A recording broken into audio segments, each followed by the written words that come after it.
салому дуруд ба мухлисони беҳтарин дастаи дунё Барселона ва канали БАРСТГ. Хабарҳои трансферӣ дар гирду атрофи Барселона хеле зиёд гардиданд ва имрӯз муҳимтарин хабарҳоро бароятон пешниҳод менамоем. Барои пурқувват сохтани канали рости ҳуҷум Барселона қатъиян тасмим гирифтааст ки ҳамлагари Лидс Юнайтед Рафинияро ба имзо расонад.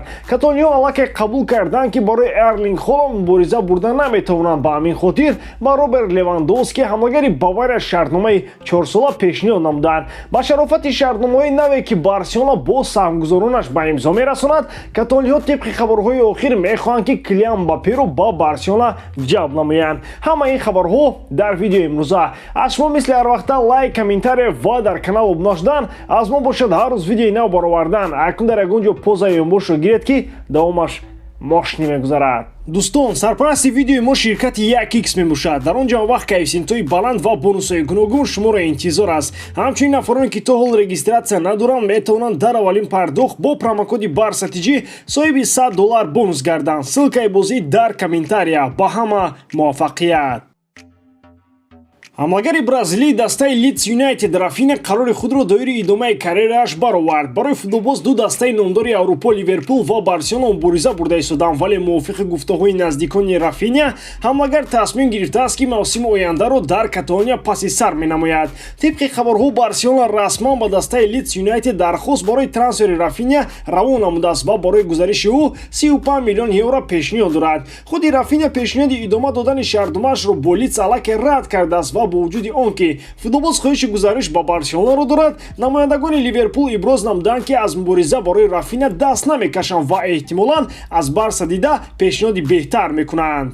Дар 27 бозии Премер-лигаи Англия Рафиня 0 голу 3 партофти головар дорад. Орзуи Рафиня дар камно баромад кардан аст, вале трансфери ӯ аз ояндаи Дембелеу Трауре низ вобастагӣ дорад. Лидс ба Барселона хабар додааст ки бар ивази 35 миллион евро ҳатто рӯи Рафиняро ба онҳо нишон намедиҳад ва ба хотири ба даст овардани футболбозашон бояд 75 миллион евро мукофотпули ки дар шартномааш қайд гардидааст пардохт намоянд. Аммо дар сурати аз Премер-лига ба чемпионшид афтидани Лидс ин маблағ ба 30 миллион евро мубаддал мегардад. Ба замми ин агенти Рафиня собиқ футболбози Барселона Деку аст ки метавонад барои гузариши ӯ ба Барса мусоидат кунад. Роҳбарияти Барселона ҳарчанд ки умедашонро аз даст надоданд, вале пай бурданд ки барои Эрлинг Холланд мубориза бурда наметавонанд. Ба ҳамин хотир каталонияҳо мехоҳанд ки ҳамлагари 33 солаи Бавария Роберт Левандовскиро ки шартномааш бо Бавария то тобистони соли 2023 муҳлат дорад ба имзо расонанд. Барселона омодааст ки барои трансфери Роберт 50 миллион евро харҷ намояд ва ҳатто 60 миллион евро ҳам дар ҳолати зарурӣ пардохт мекунанд. Маоши гарон доштани Левандовски низ барои Барселона монеъ намегардад, зеро ба хотири соҳиби топ ҳамлагар шудан дар мавсими оянда онҳо лимити маоши футболбозонашонро баланд мебардоранд. Аз ин пештар хабар медоданд ки Левандовски баъди 8 соли фаъолият дар Бундеслига мехоҳад ки худро дар чемпионати нав санҷад ва берун аз Германия таҷрибаашро зиёдтар намояд. Барселона омодааст ки барои Левандовски шартнома ба муҳлати 4 сол пешниҳод намояд.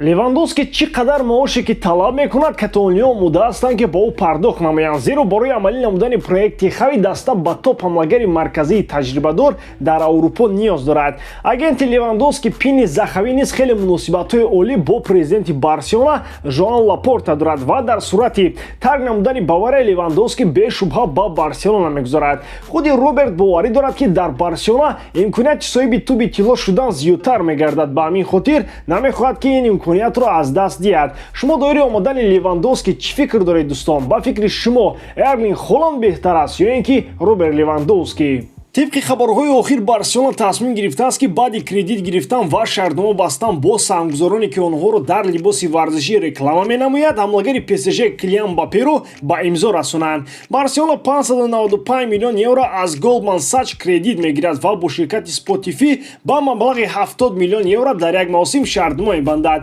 Ин ба каталонияҳо имкон медиҳад ки барои трансферҳои калон бо грандҳои иқтисодии Аврупо ба мисли Реал, ПСЖ ва Манчестер Сити рақобат карда тавонад. мекунад. Роҳбарияти Барселона боварии комил доранд ки агар аз уҳдаи трансфери Эрлинг Холанд набароянд, аз Килиан Мбаппе мебароянд, зеро Мбаппе ройгон ба Барселона меояд ва харҷи зиёд танҳо дар маоши ӯ ва мукофотпулии наздиконаш масраф месозанд. Фаворити асосӣ дар рақобат барои Килиан Мбаппе Реал Мадрид мебошад, вале намояндагони Килиан гуфтанд ки пешниҳоди Барселонаро низ омода ҳастанд ки гӯш кунанд. Барса мехоҳад ки пеш аз интихоби дастаи ояндааш Мбаппе бо Хави суҳбат намояд, зеро танҳо Хави метавонад ки Килианро аз гузариш ба Реал Мадрид нигоҳ дорад.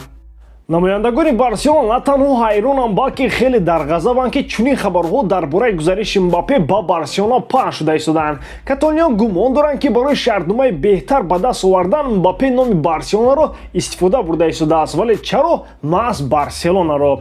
Зеро Манчестер Сити хеле вазъи иқтисодии беҳтар дорад ки метавонад дар ҳақиқат мубориза барад барои трансфери ӯ. Шахсан ман гумон мекунам ки Мбаппе баъди шунидани хабарҳои гузариши Холанд ба Реал бо ин роҳ ба Флорентина Перес фишор овардани аст ки аз трансфери Холанд даст кашад. Шумо дар ин бора чӣ фикр доред дӯстон? Ҳатман фикрҳои худро дар комментария нависед. Ба ҳамин тавон дӯстон, боварӣ дорам ки эҷодкории ман ба шумо писанд меояд. Дар ҳолат Барселонаро дӯст доред ва канали Барса тиҷиро дастгирӣ намоед. Акнун реклама ба он нафароне ки ба ин доруҳо ниёз дорад. Дӯстон, ширкати Азия Маркет барои моҳи шарифи Рамазон дар доруҳои худ то 20% таҳфиф карданд ва акнун шумо имконият доред ки ҳамаи доруҳои даркории худро бо скидкаҳои беҳтарин дастрас кунед.